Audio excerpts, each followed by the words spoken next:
Hello, audio check. Bismillahirrahmanirrahim. Audio check. 1, 2, 3.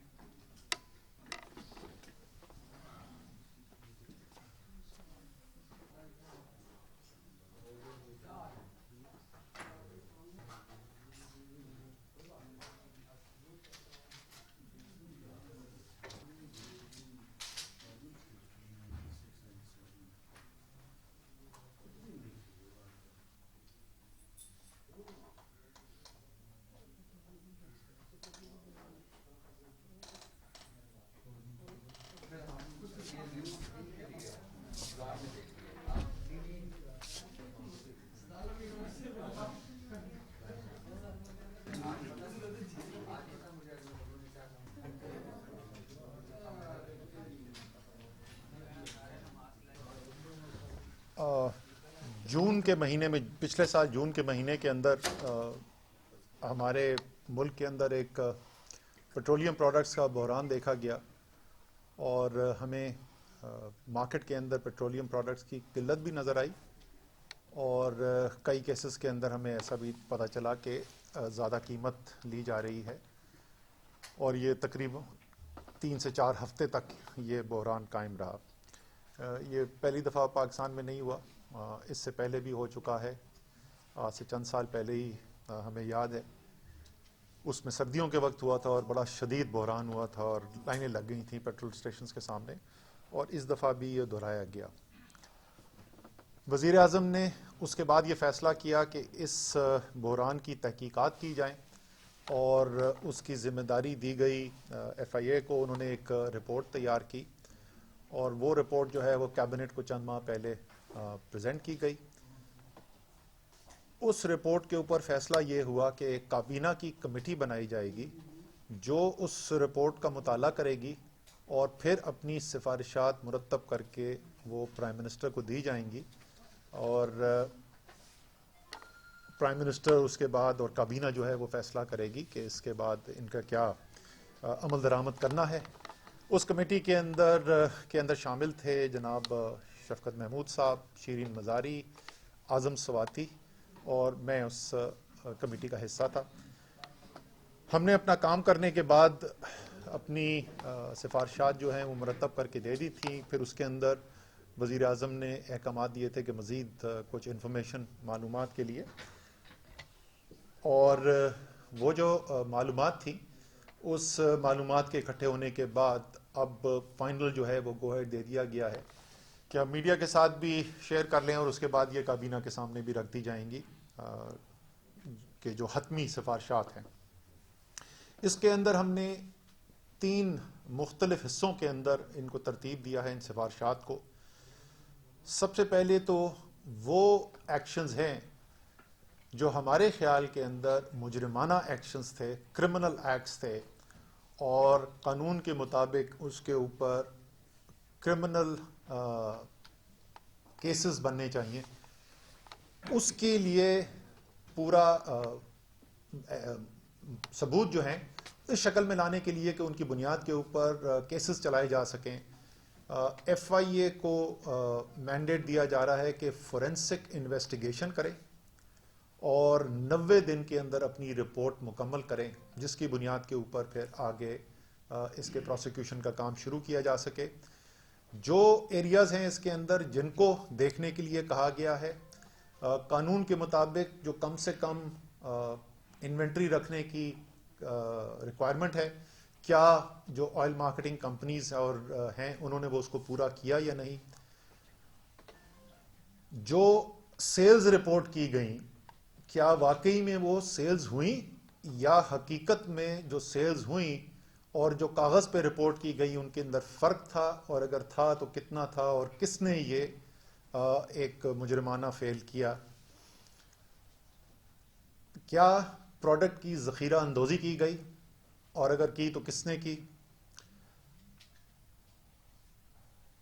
اور یہ ظاہر ہے یہ سب میں وہ چیزیں پڑھ کے بتا رہا ہوں جو رپورٹ کے اندر، جس کو قانون کی زبان میں یا انگریزی میں پرائما فیسی کہتے ہیں، یہ اسٹیبلش ہیں کہ یہ کمزوریاں ہوئیں۔ تو جب میں کہہ رہا ہوں کہ اگر ہوئیں تو وہ میں صرف یہ کہہ رہا ہوں کہ اس کو ثبوت اس شکل تک لے جانے کے لیے جس کی بنیاد کے اوپر کورٹ کے اندر کیس کیا جا سکے اور سزا دلوائی جا سکے۔ ایک فوری طور پر اس بحران کا حصہ تو نہیں، صرف اس بحران کا نہیں، لیکن کمزوریاں کچھ سسٹم کے اندر چلی آ رہی تھیں جس کے اندر بھی قانون کی خلاف ورزی ہے، وہ بھی ہم نے اس کے اندر شامل کیا ہے. مثلاً پروویژنل مارکیٹنگ لائسنسز کے ایک ٹیمپرری مارکیٹنگ لائسنس دے دیا جائے اور اس کے بعد اس کا ناجائز استعمال کیا جائے. غیر قانونی ہاسپٹیلٹی ایگریمنٹس کیے جائیں، یعنی کہاں پہ رکھی جائے گی وہ پروڈکٹ اس کے اوپر. غیر قانونی ریٹیل آؤٹلیٹس پہ بیچا جائے پروڈکٹ. یہ تمام چیزیں جو ہیں وہ بھی اس فورنسک کا حصہ بنائی گئی ہیں اور اس کے اوپر بھی قانونی کارروائی کرنے کے لیے کہا گیا ہے، کرمنل ایکشنز لینے کے لیے کہا گیا ہے. میں آگے آؤں گا کہ وہ جو صرف لکھا ہوا ہے کہ جو تھوڑی سی سزائیں ہیں کوئی جرمانہ کر دو، وہ نہیں. صرف ایک یہ بھی الزام ہے رپورٹ کے اندر، اس کے بارے میں کور کیا گیا ہے کہ تیل کی شپ آ گئی، وہ آؤٹر اینکریج کے اوپر کھڑی ہوئی ہے اور اس کو جان بوجھ کر برتھ نہیں کیا جا رہا تاکہ تاخیر کے ساتھ اس کو برتھنگ کی جا سکے، اور جب نئی قیمت کا اطلاق ہو جو زیادہ قیمت ہوگی وہ پھر اس کی برتھنگ کرائی جا سکے. جو ظاہر ہے اگر اس مقصد کے لیے کی گئی تو وہ غیر قانونی فعل ہے، اور اس کی بھی نشاندہی ہے رپورٹ میں. اس کی بھی فورینسک انویسٹیگیشن اور پن پوائنٹنگ کرنی ہے کہ کس کے خلاف قانونی کارروائی کر کے یہ کیا جائے. اور غیر قانونی تیل کی جو سیل ہے اس کے اندر جو بھی ملوث ہے اس کے بھی کیسز جو ہیں اس رپورٹ کے اندر دیے گئے تھے. ان تمام چیزوں کو فورینسک انویسٹیگیشن تحقیقات کے اندر کور کیا جائے اور کرمنل لائبلٹی اسٹیبلش کرنے کے بعد پوری طاقت جو ہے قانون کی استعمال کی جائے اور کیسز. اور یہ صرف جرمانے جیسے میں نے کہا اس کی نہیں بات ہو رہی، یہ پھر ہتکڑیاں لگیں اور لوگ جیل کے اندر جائیں. جو ادارے سرکاری ادارے ظاہر آئل مارکیٹنگ کمپنیز، جو ریٹیل پمپس ہیں، پیٹرول پمپس ہیں، ان کی تو فورینسک ہونا ہی ہے، لیکن اس فورینسک انویسٹیگیشن کا حصہ یہ بھی بنانا ہے کہ وہ سرکاری لوگ کون تھے جنہوں نے معاونت کی. ہم اس کے اندر تفریق کر رہے ہیں وہ کہ کوئی اچھا فیصلہ نہیں ہوا، وہ ایک الگ چیز ہے، لیکن جس نے ان مجرمانہ جو ایکشنز ہیں اس کے اندر معاونت کی اور اس کے شراکت دار بنے تو ان کی بھی نشاندہی کرنی ہے. اس کے اندر پیٹرولیم ڈویژن کے جو لوگ ہیں، پوری چین جو بھی اس کے ایکشنز کے اندر ڈیسیشنز کے اندر انوالوڈ ہیں، ان کی انویسٹیگیشن. اوگرا جو ریگولیٹری اتھارٹی ہے ان کی انویسٹیگیشن. زیادہ تر یہ جو معاملات ہیں اور جو برتھنگ پلان سے ریلیٹڈ جو میں نے معاملات کہے اس کے اندر منسٹری آف میریٹائم افیئر اور پورٹ اتھارٹی کے آفیشلز جو ان فیصلوں کے اندر براہ راست انوالو ہوتے ہیں ان کی انویسٹیگیشن کے لیے کہا گیا ہے. اس 90 دن کا پیریڈ جس کے اندر یہ فورینسک انویسٹیگیشن ایف آئی اے نے مکمل کرنی ہے، اس پیریڈ کے اندر وزیر اعظم نے special assistant to the prime minister petroleum کے جو ہیں ندیم بابر صاحب، ان کو ہدایت دی ہے کہ وہ اپنے قلمدان سے سٹیپ ڈاؤن کر جائیں، اور اسی طریقے سے سیکٹری پیٹرولیم جو ہیں ان کو رپورٹ ٹو اسٹیبلشمنٹ کا آرڈر دیا جائے گا جیسے ہی ان کی ریپلیسمنٹ کا فیصلہ ہو جاتا ہے، لیکن اس فورینسک انویسٹیگیشن کے شروع ہونے سے پہلے. اور جی مجھے مکمل تو کرنے دیں. میں ہاں ٹکٹ غلط نہ چلا دینا کہ کیا نہیں. اچھا ہم یہ بات بالکل واضح طور پہ میں یہ کہنا چاہتا ہوں، اس کا مطلب یہ نہیں کہ کوئی غیر قانونی اقدام جو ہے وہ نظر آیا ہے ہمیں یا special assistant to the prime minister سے متعلق یا سیکٹری پیٹرولیم سے متعلق، لیکن پرائم منسٹر نے یہ فیصلہ کیا ہے کیونکہ پوری چین کی انویسٹیگیشن ہونی ہے، اربوں روپے کا قوم کو عوام کو نقصان کی تحقیقات ہیں، اس لیے اس بات کو یقینی بنانے کے لیے کہ کوئی شائبہ بھی نہ ہو کہ اس پہ کوئی اثر انداز ہوگا جو ان فیصلوں کے اندر شامل ہو سکتا ہے اس چین کے اندر، اس لیے یہ دونوں حضرات کو کے لیے یہ ایکشنز دیے گئے ہیں. دوسری چیز جو ہے وہ انتظامی کارروائی ہے، یہ تو کرمنل ایکٹس ہیں. باقی جیسے ہم نے کہا اس کے رپورٹ کے اندر نشاندہی کی گئی ہے آپریشنل فیصلوں کے اندر کمزوری، جو انتظامی پوزیشنز کے اندر لوگ بیٹھے ہوئے ہیں ان کے بارے میں کچھ کے بارے میں کہا گیا کہ ان کا بیک گراؤنڈ ایسا نہیں ہے یا ان کے پاس وہ قابلیت صلاحیت نہیں ہے کہ ان عہدوں پر ان کو بیٹھنا چاہیے. وہ تمام انتظامی فیصلے جو ہیں وہ پیٹرولیم ڈویژن کو کہا گیا ہے کہ اس کو دیکھیں اور جلد از جلد ان فیصلوں کو کر کے بھی پرائم منسٹر کو رپورٹ کریں. تیسرا اور آخری اس کا پہلو جو ہے وہ یہ ہے کہ جو قانون ہے جس کے تحت یہ سارا نظام پیٹرولیم کا چلتا ہے، اس کے اندر دو کلیدی جو ہیں وہ پلیئرز ہیں. ایک تو پیٹرولیم ڈویژن ہے جس کے پاس ایگزیکٹو برانچ کو جو ریپرزینٹ کرتا ہے، اور دوسرا اوگرا ہے جو ریگولیٹر ہے. اور جو قانون سازی کی گئی ہے اس کے اندر ایک ابہام پیدا ہوا ہے کہ جو مختلف ایکشنز ہیں اس کے اندر اوگرا کی، ریگولیٹر کی کیا ذمہ داری ہے اور پیٹرولیم ڈویژن کی کیا ذمہ داری ہے. اس ابہام کو ختم کرنے کے لیے ایک قانون بنایا جائے گا، اور جو بھی امینڈمنٹس ریکوائرڈ ہیں تاکہ کوئی ابہام نہ رہے، بالکل واضح ہو کہ کس کے پاس یہ اختیار ہے اور کس کی ذمہ داری ہے. کیونکہ جب بھی یہ انویسٹیگیشن ہوئی تو اس میں ایک پہلو یہ بھی آیا، اور ہم نے وہ کیبنٹ کمیٹیز کے اندر بھی دیکھا، کہ اوگرا کہتا تھا کہ یہ کام جو ہے یہ تو پیٹرولیم ڈویژن کا کرنے والا ہے، پیٹرولیم ڈویژن کہتا تھا اوگرا کے کرنے والا ہے، اور دونوں جو ہے وہ مختلف قانون کی شک کوٹ کر رہے تھے. سو اس ابہام کو ختم کرنے کی بھی ضرورت ہے تاکہ آئندہ اس قسم کی کوئی کنفیوژن نہ ہو. اور اسی طریقے سے جیسے پہلے میں نے کہا کہ یہ ہمیں دیکھا گیا ہے کہ بہت سارے جو ایسے ایکشنز ہیں جس سے بہت بڑا نقصان ہو سکتا ہے معیشت کو، عوام کو، ان کی جو سزائیں ہیں وہ بہت ہی کمزور ہیں. تو قانون کو ریوزٹ کیا جائے گا اور ان سزاؤں کو، ان جو جرمانے ہیں ان کو اس کے مطابق کیا جائے گا کہ جو ان کا کانسیکوینس ہے، یعنی ان سے جو نقصان ہونے کا خدشہ ہے. اسی طریقے سے اور پیٹرولیم